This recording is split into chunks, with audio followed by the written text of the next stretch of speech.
Hello friends, সবাই কেমন আছো? আশা করি ভালো আছো। আমরাও ভালো আছি। তোমরা আছো দেশি ফ্যামিলি ট্যুর অ্যান্ড ফানি রূপার সাথে। আর আমার চ্যানেলে সবাইকে আরও একবার অনেক অনেক স্বাগত। স্কুলের শুরু হয়েছে স্প্রিং ব্রেক, তাই আমরাও বেরিয়ে পড়েছি এই স্প্রিং ব্রেকে যথারীতি ঘুরতে। আর তার জন্য হচ্ছে এখন দেখতেই পাচ্ছ ভোরবেলা আমরা আজকে 4টে নাগাদ উঠে পড়েছি ঘুম থেকে, তার কারণ ফ্লাইট আছে 8:30টার সময়। তার জন্য এই যে উঠে এখন বেরিয়েও পড়েছি রেডি হয়ে সমস্ত লাগেজ নিয়ে। এখন যাচ্ছি এয়ারপোর্টে, সান ফ্রান্সিসকো এয়ারপোর্ট। ওখান থেকে আমরা যাব হচ্ছে হাওয়াই। আর হাওয়াইয়ের যে আইল্যান্ডটাতে যাব সেটা হচ্ছে ওয়াহু ওয়াইকিকি। তো সেখানে যাওয়ার জন্যই আমরা এখন বেরিয়ে পড়েছি পুরো ভোরবেলা। এখন 6টা বাজে, সানরাইজও হয়নি। আর বাচ্চাগুলো খুব খুশি হাওয়াইয়ের নাম শুনেই, তার কারণ ওদেরকে এই যে খুব এক্সাইটেড, অথচ মানে কোন ভোরবেলা থেকে উঠে বসে আছে, আমাকে ডাকতেও হয়নি। এয়ারপোর্টে আমরা ঢুকে গেছি। আমাদেরই একটা বন্ধু আমাদেরকে আর কি ড্রপ করে দিয়ে গেল এয়ারপোর্টে এত ভোরবেলায় ঘুম থেকে উঠে আর কি। তা আমরা এখন ওয়েট করছি। আমরা অনলাইনে আর কি যে চেক ইন লাগেজটা আমরা নিয়েছি সেটা অনলাইনেই আমরা চেক ইন করিয়ে নিয়েছিলাম। আর সিকিউরিটি চেকিংও হয়ে গেছে আমাদের। তো আমরা এখন বসে ওয়েট করছি। 8টার সময় আমাদের হচ্ছে বোর্ডিং আর কি। তার জন্য এই যে প্লেনটা দেখলে আর কি ওইটাই হাওয়াইয়ান আলাস্কা এয়ারলাইন্সেই আমরা যাচ্ছি। তো এখন ওয়েট করছি। আর অত সকালবেলা এসেছি বলে একটু ব্রেকফাস্টও করে নিলাম আমরা সবাই মিলে। যদিও এত সকাল সকাল কারোরই খেতে ইচ্ছা করছিল না, তবুও। তাছাড়া ফ্লাইটে মনে হচ্ছে ব্রেকফাস্ট কিছু লাইট কিছু দেবে আর কি। আর আমাদের হচ্ছে 4টে হ্যান্ড লাগেজ আমরা পেয়েছি ফ্রিতে। আর তার সাথে হচ্ছে পার্সোনাল ব্যাগ থাকবে। আমাদের ওইগুলোটা ছাড়া যে চেক ইন লাগেজটা নিয়েছি তার জন্য আমাদের পে করতে হয়েছে। যদি চেক ইন লাগেজ না নিতাম তাহলে আমাদের পে করতেও হতো না, তার কারণ 4টে তো ক্যারি অন ছিলই আর কি। কিন্তু তবুও অনেক কিছু জিনিস বাচ্চাদের ঢুকেছে, ওষুধপত্র এইসব নিয়ে একটা চেক ইন লাগেজ আমাদের করাতেই হয়েছে। অনেক দিন ধরেই আমাদের হাওয়াইয়ের এই ট্যুরটার আর কি বাকেট লিস্টে ছিল। তো আলটিমেট আমাদের হয়েও গেল স্বপ্ন পূরণ আর কি। লাস্ট ইয়ারই আমাদের যাওয়ার কথা ছিল, হলো না, তার কারণ রিকের স্কুলে হচ্ছে এক্সাম ছিল কিছু, তার জন্যই আমাদের হয়নি। তো এই বছর এক্সামগুলো সব আগে আগে হয়ে গেছে, তাই আমরা আর কি সেইভাবেই প্ল্যান করতে পেরেছি। যাই হোক, এখন হচ্ছে এই ব্রেকফাস্ট দিয়ে গেল একটা বার্গার আর কি। তার সাথে হচ্ছে যে কোনো বাচ্চাদের জন্য জুস, বড়দের জন্য কফি, আরও অনেক কিছু ছিল। তো দিয়ে গেল, সেটা আমরা ব্রেকফাস্টটা করে নিলাম। আর এখানে দেখে এটাই ভালো লাগছে, যেহেতু হাওয়াইয়ান আর কি এয়ারলাইন্স, তার জন্য মানে প্রত্যেক এয়ার হোস্টেসরা মাথায় একটা সুন্দর করে ফুল, মানে এখানের বিউটিটাই ওইটা হচ্ছে একটা করে ফুল লাগানো বা গলায় মালা পরা, ফুলের মালা, খুব সুন্দর। মানে ওই ভাইবসটা দারুণ লাগে, দেখলেই মনটা যেন খুব খুশি খুশি হয়ে যায়। তা ওই রকমই সমস্ত এয়ার হোস্টেসদের মাথায় আর কি একটা সুন্দর করে ফুল লাগানো আছে, খুব ভালো লাগছে। আর সুন্দর বেশ কালারফুল সমস্ত ড্রেসগুলো, ইউনিফর্মগুলো পরেছে, খুব ভালো লাগছে। তো যাই হোক, এই যে আমরা তো এখন টেক অফ করে গেছি। আর এখন এই পুরো মেঘের মধ্যে দিয়ে যাচ্ছি। এবার শুধু অপেক্ষা আর কি যে কখন আমরা ওখানে ল্যান্ড করব আর সেই স্বপ্নের জায়গাটাকে দেখবো। বাচ্চাগুলো প্রচণ্ড এক্সাইটেড ওরা। আর কিছুক্ষণের মধ্যেই আমরা ল্যান্ড করব। তবে আমরা হাওয়াইয়ের যে আইল্যান্ডটাতে যাচ্ছি সেটার নাম হচ্ছে ওয়াহু ওয়াইকিকি। আর এই যে দেখতেই পাচ্ছ নিচে পুরো শহরটা দেখা যাচ্ছে। আর তার সাথে এই যে ব্লু একেবারে নীল রঙের সমুদ্র দেখা যাচ্ছে, মানে যার জলটা একেবারে ট্রান্সপারেন্ট, পুরো কাঁচের মতো চকচক করে। আর কিছুক্ষণের মধ্যেই আমরা হচ্ছে আমাদের যে চেক ইন লাগেজটা আছে ওটা কালেক্ট করে বেরিয়ে পড়ব, মানে আমাদের ঘোরার যে জায়গাগুলোর উদ্দেশ্যে। তার কারণ আমাদের হোটেলে চেক ইনের টাইম হচ্ছে 3টের সময়। তার জন্য হচ্ছে তার আগে আমরা আশপাশটা কিছু জায়গা আমরা নোট ডাউন করে এনেছি, সেইগুলো ঘুরে নেব। এই যে লাগেজ কালেক্ট করতে আমরা এখন যাচ্ছি। তবে যেখানে আমরা ল্যান্ড করেছি তার থেকে অনেকটা বেশ হেঁটে আমাদের লাগেজ কালেক্ট করতে হয়েছে। তারপর ওখান থেকে আমরা এই যে শাটেল নিয়েছি। শাটেলটা নেওয়ার কারণ হচ্ছে আমরা যেহেতু রেন্টাল কার নেব এয়ারপোর্ট থেকেই, তাই যেখান থেকে আমরা লাগেজ কালেক্ট করেছি ওখান থেকে এক্সিট থেকে বেরিয়ে যারা রেন্টাল কার নেবে তাদের জন্য আলাদা করে এই এয়ারপোর্টেই আর কি বাসগুলো আছে শাটেল, যারা আমাদের রেন্টাল কারের ওখানে নামিয়ে দিয়েছে। তার জন্য কোনো খরচা লাগে না বা কোনো আমাদের এক্সট্রা পে করতে হয়নি। এই যে সমস্ত গাড়িগুলো দাঁড়িয়ে আছে, তো আমরা একটা 7 সিটারের ভ্যান নিয়েছি, মিনি ভ্যান ক্রিসলেরে। তো এই যে প্রচুর ভ্যান দাঁড়িয়ে আছে, ওরাই রেখে বললো যেটা পছন্দ হয় সেটা নিয়ে নাও। তাই এই যে প্রচুর জায়গা পেয়েছি আমরা পেছনটাতে। আর আমরা যেহেতু 4 জন, বাকি সিটগুলো তো পুরো ফাঁকাই, বাচ্চাগুলো একেবারে পেছনে সামনে বসতেই আসবে।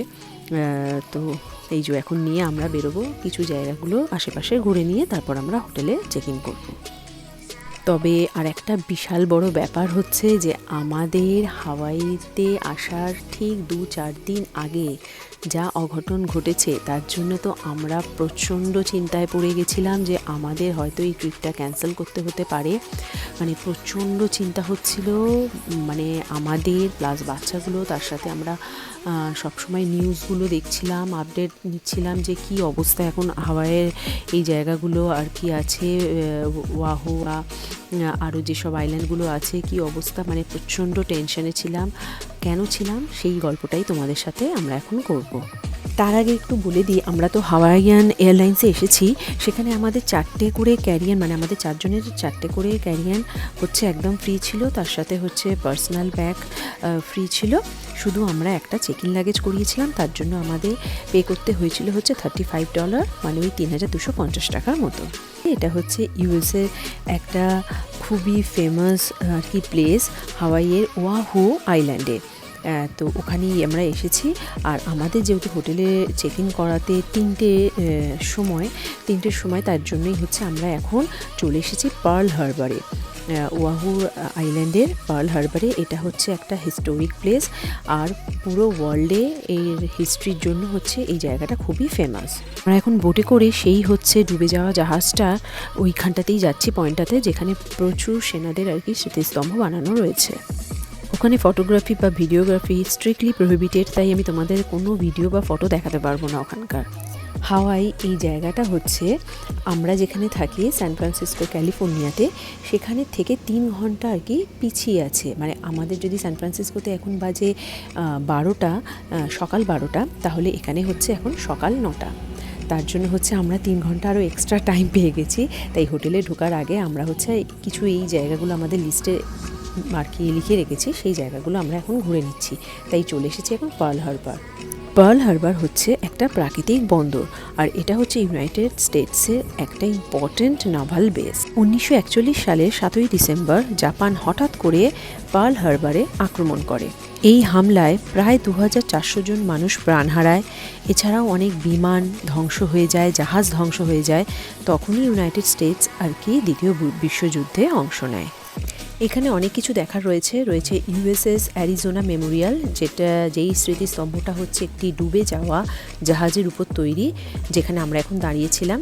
USS Missouri battleship, aviation museum, USS Bowfin submarine, এরকম অনেক কিছু। তবে আমরা সবকটা দেখবো না, আমরা কয়েকটা দেখে তারপর হচ্ছে অন্য স্পটে চলে যাব। এখানে অনেক সৈনিকের স্মৃতিও রয়ে গেছে, তাই আমরা দেখছিলাম যখন ডুবে যাওয়া জাহাজের উপর যে স্মৃতিস্তম্ভটা বানানো, মানে অপূর্ব সুন্দর লাগছিল, আর মনটা প্রচণ্ড ভারী হয়ে এসেছিল। আমরা হাওয়াইতে আসার জাস্ট প্রায় 4-5 দিন আগে হচ্ছে প্রচণ্ড বৃষ্টির কারণে হঠাৎ ফ্লাড হয়ে যায়। স্পেশালি হচ্ছে ওয়াহুর কিছু জায়গায় রাস্তা তো ডুবেই যায়, গাড়ি আটকে পড়ে, আরও অনেক জায়গায় হচ্ছে ওয়াটার ড্যামেজ হয়ে যায়। আর এমার্জেন্সি সার্ভিসেস তাড়াতাড়ি করে কাজ করার জন্য মানুষকে সেফ জায়গায় নিয়ে যায়। তার সঙ্গে বন্যার কারণে অনেক মানুষের যেটা ডেইলি লাইফ প্রচণ্ড সেই কাজগুলো ব্যাহত হয়। যাই হোক, তার জন্য আমরা ভেবেছিলাম হয়তো আমাদের এই আর কি ট্যুরটা হয়তো ক্যান্সেল হতে পারে। তার জন্য প্রচুর কল করা, সমস্ত এয়ারলাইন্সে ফোন করে জানা, হোটেলে জানা, তা বললো না, সব কিছু নর্মাল আছে। তা এটা নিয়ে আমি আরও ডিটেলে পরের ব্লগে বলবো। আর এখন আমরা এই যে হোটেলে চলে এসেছি, চেক ইন করাবো। হোটেলটা খুব খুব খুব সুন্দর দেখতে, একেবারে মনের মতো একটা স্বপ্নে আর কি, যেরকম ভেবেছিলাম ঠিক সেই রকমই ড্রিম কাম ট্রু আর কি হয়ে গেল। প্রচণ্ড সুন্দর হোটেল, আর তার সাথে হচ্ছে দারুণ সমস্ত ভেতরে যে স্টোরগুলো রয়েছে একদম ঝাঁচকচকে, একেবারে সুন্দর সুন্দর জিনিস রয়েছে। যাই হোক, পরে ঘুরবো পুরোটা। 33 ফ্লোর পর্যন্ত মনে হয় আছে। যাই হোক, প্রচণ্ড পছন্দ হয়েছে আমার। জায়গাটাও খুব ভালো। এই যে 4-5 দিন আগে ফ্লাড হয়ে গেছে, বাইরেটা দেখলে কেউ বুঝতে পারবে না। আমরা তো ভেবেছিলাম যে সিনিক ভিউ অনেক কিছু নষ্ট হয়ে যাবে, এত বন্যা টন্যা হয়েছে, রাস্তা ডুবে গেছে, যেরকমভাবে নিউজে দেখছিলাম প্রচণ্ড ভয় পেয়ে গেছিলাম। অনেকেই বারণ করছিল এখন যাওয়াটা ঠিক হবে না। তাও যাই হোক, আমরা ফোন টোন করে জেনে আর কি সমস্ত সব বললো না নর্মাল আছে, তাই চলে এসেছি। এসে দেখছি খুবই ভালো নেচার দেখে মানে প্রকৃতি মানে দেখে মনেই হচ্ছে না যে এত বড় একটা ঝড় মানে এরকম হয়েছে। যাই হোক, টাচুট ভালোই থাকে জানো। এখন আমরা একটু ওয়েট করছি, সুব্রত ওখানে কথা বলছে। তাহলে আজকের ব্লগটা আমি এখানেই শেষ করছি। কেমন লাগলো কমেন্টসে জানিও, যদি ভালো লাগে একটা লাইক করে দিও। আরও নতুন নতুন ব্লগ দেখতে হলে আমাদের চ্যানেলটা সাবস্ক্রাইব করে নিও। টিল দেন সবাই খুব ভালো থেকো, সুস্থ থেকো। আবার দেখা হবে নতুন একটা ব্লগে। সবাই খুব ভালো থেকো, বাই।